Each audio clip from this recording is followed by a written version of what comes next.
আসসালামু আলাইকুম ওয়া রাহমাতুল্লাহ। আমার কাছে অনেকে প্রশ্ন করেছেন যে হুজুর মাহে রমজানের কোন সময় দোয়া কবুল হয়? কোন সময় গুনাহ মাফ হয়? তো এই বিষয়টা আসলেই গুরুত্বপূর্ণ। রাসূল সাল্লাল্লাহু আলাইহি সাল্লাম বলেছেন যে ব্যক্তি মাহে রমাদানুল মুবারক পেল অথচ গুনাহ মাফ করাতে পারল না, তার চেয়ে হতভাগা আর কে হতে পারে? তার উপর লানত বর্ষণ করেছেন রাসূলুল্লাহ সাল্লাল্লাহু আলাইহি সাল্লাম। সম্মানিত দর্শক ও শ্রোতা, তাহলে মাহে রমজানে গুনাহ মাফ হওয়ার একটি সময় আছে, একটি নয় অনেকগুলো সময় আছে, এবং দোয়া কবুল হওয়ার কিন্তু বেশ কিছু সময় আছে। আসুন আমরা এই বিষয়গুলো এক এক করে জেনে নিই। রোজা বিষয়ে রাসূলুল্লাহ সাল্লাল্লাহু আলাইহি সাল্লাম কি বলেছেন? রোজা বিষয়ে রাসূল সাল্লাল্লাহু আলাইহি সাল্লাম বলেছেন, মান সামা রমাদান ঈমানান ওয়া ইহতিসাবা গুফিরা লাহু মা তাকদ্দামা মিন যামবি। যে ব্যক্তি রমজান মাসে ঈমান এবং ইহতিসাবের সাথে রোজা পালন করবে, আল্লাহ পাক রব্বুল আলামিন তার পিছনের সমস্ত গুনাহ খাতাগুলো মাফ করে দিবেন। এই হাদিসখানা বুখারী শরীফের ৩৫ নম্বর হাদিস শরীফে কিন্তু এসেছে।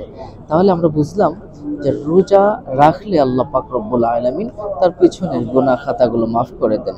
সুবহানাল্লাহ। এরপরে আরেকটা সময়ে রাসূলুল্লাহ সাল্লাল্লাহু আলাইহি ওয়াসাল্লাম বলেছেন গুনাহ মাফ হয়। এই বিষয়ে আমরা হাদিস শরীফে পেয়েছি,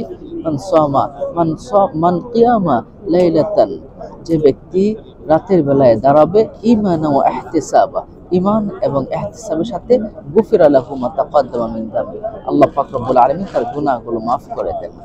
তাহলে আমরা তারাবির নামাজের বিষয় পেলাম, এবং আরেকটা সময়ে আল্লাহ পাক রব্বুল আলামিন দোয়া কবুল করেন, গুনাহ মাফ করেন। এটা হলো শবে কদরের রাতে।